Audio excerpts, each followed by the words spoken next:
अब ये जो जनता के लिए सरकार चुनी गई है, तो जनता का काम नहीं करेगी तो किसका काम करेगी?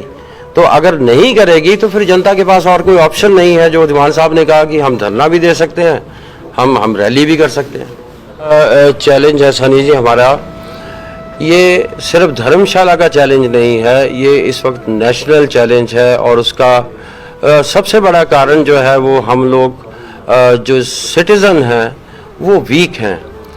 अदरवाइज आज हम बात करते हैं कि आप फॉरेन में जाके देखो, यूएसए में जाके देखो, यूरोप में जाके देखो, वही सुविधाएं सारी की सारी धर्मशाला को मिलनी थी। अगर हम इस तरीके से अगर परस्यू नहीं करेंगे, या गवर्नमेंट के लोग या ब्यूरोक्रेसी या हमारी पॉलिटिक्स, अगर वो लोग इसको परस्यू नहीं करेंगे तो एक बहुत बड़ी अपॉर्चुनिटी दोबारा फिर हम मिस करेंगे। और मेरे को नहीं लगता कि हमें इतना बड़ा जोखिम लेना चाहिए कि हम एक इतनी अच्छी अपॉर्चुनिटी को खो के और अगले 50 साल तक इंतज़ार करें, क्योंकि ये इतना पैसा बार बार धर्मशाला को मिलना पॉसिबल नहीं है। अभी यहाँ पे जो अभी स्मार्ट स्ट्रीट वाला जो काम चल रहा था, पहले बिल्कुल उसको तबाह कर दिया गया था, उसका कोई नॉर्म्स नहीं थे। अब पिछले कुछ महीनों से उसको थोड़ा सा इम्प्रूव ठीक से करना शुरू किया है। जो 1 किलोमीटर का या 1.5 किलोमीटर का हमारा स्ट्रेच है, उसमें ऐसा प्रतीत हो रहा है, हालांकि हमने कोई ऐसा उसका डिज़ाइन देखा नहीं, लेकिन ग्राउंड के ऊपर जो काम हो रहा है। लेकिन वहाँ पे भी इम्पॉर्टेंट ये है कि वहाँ पे भी जैसे कुछ लोगों से मेरी बात हुई तो उन्होंने कहा कि भी हमारे से पूछा नहीं गया, जो कॉरपोरेशन के लोग हैं या स्मार्ट सिटी के लोग हैं या कॉन्ट्रैक्ट वाले जो लोग हैं, वो अपनी मर्जी से काम कर रहे हैं, तो लोगों को कहीं जगह पे असुविधा भी हो रही है।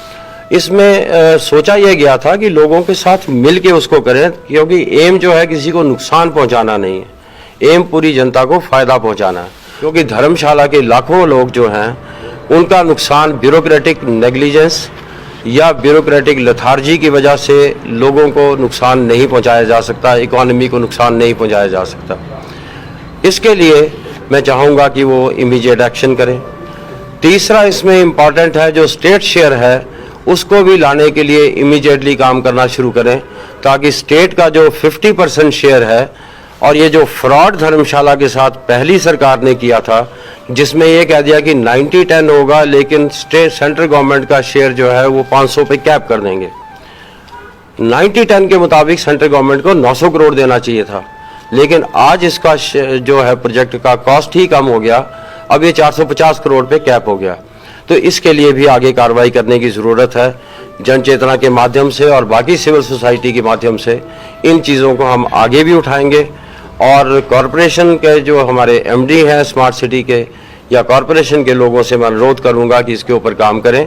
हमारी जहां पे मदद की ज़रूरत है, हमारी मदद के लिए हम हमेशा उपलब्ध हैं। हमारे प्रेसिडेंट साहब दीवान साहब ने काफ़ी डिटेल में उसकी बात की। मेनली 2 इश्यूज़ थे। पहला इशू तो था हमारा जो स्मार्ट सिटी वाला था, और दूसरा सेंट्रल यूनिवर्सिटी वाला। अब जो सेंट्रल यूनिवर्सिटी वाला था उसका एलेबोरेट दीवान साहब ने कर लिया। उसमें मैं इतना ही ऐड करना चाहूँगा, उसके माध्यम से मैं मुख्यमंत्री महोदय से रिक्वेस्ट करना चाहूँगा कि हमारा जो पॉलिटिकल ऑफिस हैं या गवर्नमेंट ऑफिसेज हैं वो जनता के हित के लिए काम करते हैं। और मुख्यमंत्री साहब से मैं पर्सनली ये रिक्वेस्ट करना चाहूँगा कि इसमें जो अभी हमारा पैसा 30 करोड़ रुपया जाना है, उसको इमीडिएटली उसको रिलीज़ करें। अभी जो शायद उनको किसी ने मिसफीड किया है या फीडबैक गलत दिया है कि कोई और ज़मीन है जहाँ पे सिस्मिक जोन में है, धर्मशाला का आसपास का सारा ही एरिया सिस्मिक जोन में है। इस तरह से धर्मशाला में कुछ भी नहीं बन सकता, लेकिन हमें चाहेंगे कि मुख्यमंत्री महोदय के सानिध्य में ही ये सेंट्रल यूनिवर्सिटी जल्दी से जल्दी काम शुरू हो, इसके पैसे जाएं और हमारा काम चल सके।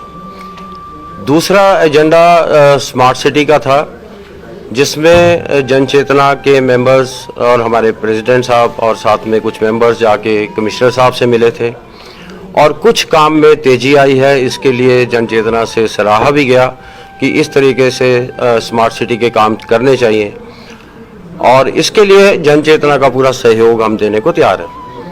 लेकिन इसमें इम्पॉर्टेंट इशू ये है कि अभी हम जिस पे काम कर रहे हैं या जो काम हम देख रहे हैं वो सिर्फ एक पायलट प्रोजेक्ट था 1-1.5 किलोमीटर का, जो एजुकेशन बोर्ड से लेके बस स्टैंड तक था। इसके साथ 44 किलोमीटर का स्मार्ट स्ट्रीट बनना है। इसके साथ 64 प्रोजेक्ट और बनने हैं। अभी तक स्टेट गवर्नमेंट का शेयर यहाँ पे आना है। इसके साथ हमारा HRTC को पैसा ट्रांसफ़र हुआ, वो वापस लेना है। अदरवाइज हमारा स्मार्ट सिटी के प्रोजेक्ट काम नहीं कर पाएंगे और ये पॉसिबल नहीं होगा। स्मार्ट सिटी का प्रोजेक्ट, जो इसकी डेफिनेशन धर्मशाला के लोगों ने डिफाइन की थी कि स्मार्ट सिटी का प्रोजेक्ट लोग डिफाइन करेंगे कि स्मार्ट सिटी है क्या। अब लोगों ने डिफाइन किया था कि धर्मशाला को global tourist destination for all seasons, all regions होना चाहिए, जहां पे 24/7 पानी की सप्लाई लोगों को मिले, portable drinking water supply, uninterrupted power supply यहाँ पे मिलनी है। 44 किलोमीटर का स्मार्ट स्ट्रीट बनना है, 89 किलोमीटर के साइड वाले स्ट्रीट्स बनने हैं। इसके साथ बुजुर्गों के लिए 17 हर वार्ड में रिक्रिएशन सेंटर बनने हैं। इसके साथ 140 जगह के ऊपर टॉयलेट बनने हैं, प्लस सिटी बस सर्विस आएगी, सॉलिड वेस्ट मैनेजमेंट आएगा जो वर्ल्ड स्टैंडर्ड का होगा।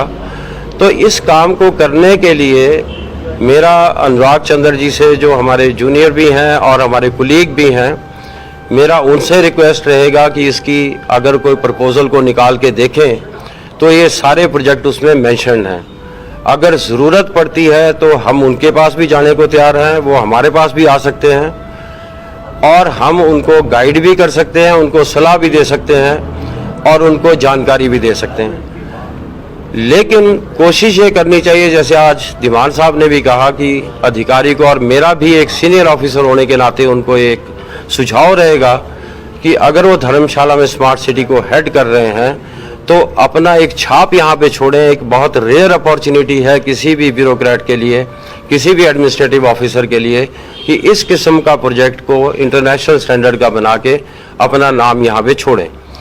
और उसके लिए मैं उनको शुभकामनाएं दूंगा और मैं चाहूँगा कि अच्छा काम उन्होंने अगर शुरू किया है तो बाकी के काम भी करें। दूसरा इसमें इम्पॉर्टेंट ये है कि मार्च तक जो इसका टाइम है, इसमें स्मार्ट सिटी का प्रोजेक्ट कंप्लीट होना संभव नहीं है। इसलिए आज से ही इसके ऊपर कार्रवाई शुरू करें ताकि इसका एक्सटेंशन लें। अदरवाइज इसमें, जैसा कि हमने पहले भी बात की थी, कि इसमें स्मार्ट सिटी को हासिल करने के लिए हम किसी भी हद तक जाएंगे, चाहे हमें कोर्ट का या हमारे को लीगल प्रोसेस भी क्यों अडॉप्ट ना करना पड़े, क्योंकि नहीं स्कोप है। अभी ऐसा बहुत सारे प्रोजेक्ट में हुआ है, बहुत सारे प्रोजेक्ट हमने भी इम्प्लीमेंट किए हैं, जहाँ पे कई बार हमें ऐसा लगता है कि प्रोजेक्ट का पीरियड ख़त्म हो रहा है। लेकिन इसमें जो हमारा अपना एक्सपीरियंस है, इस तरीके से मैं आपसे अलग से भी शेयर कर सकता हूँ। इसमें ये हो सकता है कि यहाँ पे बैठ के जो लोग बैठे हैं, जो ब्यूरोक्रेसी में लोग हैं या स्मार्ट सिटी के लोग हैं या गवर्नमेंट है, उनको एक वर्केबल प्रपोजल ये बनानी पड़ेगी। उसका मैं छोटा सा उदाहरण आपको देता हूँ। जो चिरान खंड में मकान बने हुए हैं, ये प्रोजेक्ट जो था, ये हमारा 326 या कुछ ऐसे मकान बनने थे, और जब हमने ज्वाइन किया डायरेक्टर अर्बन डेवलपमेंट तो ये प्रोजेक्ट पीरियड ख़त्म हो चुका था और सेक्रेटरी गवर्नमेंट ऑफ इंडिया ने कहा कि हम आपको 3 महीने का समय देंगे, आप इसको बना दीजिए। हमने कहा मैडम 3 महीने में तो नहीं बन सकता, हम 6 महीने बना देंगे। शी सेड कि 6 महीने में भी आप कैसे बनाएंगे, 300 मकान बनाना संभव नहीं। हमने कहा 300 तो नहीं बनेंगे, लेकिन अभी कॉस्ट एस्केलेशन 8 साल में इतनी हो गई है, जितने बनेंगे वो हम बना देंगे। फिर हमने प्रपोज किया प्री फैब्रिकेटेड टेक्नोलॉजी, क्योंकि उसके बिना ये संभव नहीं था। प्री फैब्रिकेटेड टेक्नोलॉजी के साथ ये 6 महीने में मकान बन गए थे और एक्सटेंशन हमको उन्होंने दी। 3 महीने उन्होंने कहा था, हमने 6 महीने मांगी, उसके बाद 8-9 महीने मिली। तो ऐसा नहीं कि भारत सरकार में कोई ऐसा, ये अब एक और मिथ है कि यहाँ की सरकार और है, गवर्नमेंट ऑफ इंडिया में सरकार और है। Government of India is government of India. हमने पूरे 35 साल के उसमें ऐसा मेरे को नहीं नजर आया कि गवर्नमेंट ऑफ इंडिया के किसी ऑफिस में आप जाएंगे तो बोलेंगे जी यहाँ पे कोई दूसरी सरकार है, हम आपको पैसा नहीं देंगे। ये प्रोजेक्ट है। ये भी मानना गलत है कि कोई इस प्रोजेक्ट को लेके आया या कोई इसको लेके चला गया। ऐसा कोई नहीं है कि कोई इस प्रोजेक्ट को लेके आया हो। ये स्मार्ट सिटी मिशन भारत सरकार की स्कीम थी, जिसमें 100 स्मार्ट सिटीज पूरे हिंदुस्तान में बननी थी। एक धर्मशाला में बनी जो मार्किंग के ऊपर हुआ, और धर्मशाला में एक प्रोजेक्ट आ गया। लोगों ने अपनी स्मार्टनेस प्रूव की, लेकिन हमारे जो ब्यूरोक्रेसी है या हमारा पॉलिटिकल सिस्टम है, उन्होंने लोगों को फेल कर दिया। आज हम दर बदर भटक रहे हैं। पैसा है, नॉलेज है, टेक्नोलॉजी है, सब कुछ है, लेकिन हमारा इम्प्लीमेंटेशन नहीं है। मान साहब ने पहले ही कहा कि हम यहाँ पे अगर नहीं मानते हैं, अगर नहीं करते हैं, वैसे आइडियली जो एज ए मेरा मानना है और सिस्टम के अंदर रहने का एक्सपीरियंस के बाद जो मानना है, ये कोई बड़ी बात नहीं है। और सरकार जो है वो लोगों के हित के लिए है। मेरा ख्याल से आज का अगर मैसेज हमारी जन चेतना के धीमान साहब का मिलेगा तो उनको आज ही ऑर्डर करने चाहिए कि 30 करोड़ रुपया ट्रांसफ़र कर दो। नहीं करेंगे, कम से कम उनको ये आश्वासन दे देना चाहिए कि महीने के बाद कर दो। गवर्नमेंट के पास कई बार पैसा कम भी होता है या नहीं भी होता, या 2 महीने के बाद कर दो, लेकिन उनको डिसीजन आज ही लेना पड़ेगा। अब ये जो जनता के लिए सरकार चुनी गई है, तो जनता का काम नहीं करेगी तो किसका काम करेगी? तो अगर नहीं करेगी तो फिर जनता के पास और कोई ऑप्शन नहीं है। जो दीवान साहब ने कहा कि हम धरना भी दे सकते हैं, हम रैली भी कर सकते हैं। Thank you very much.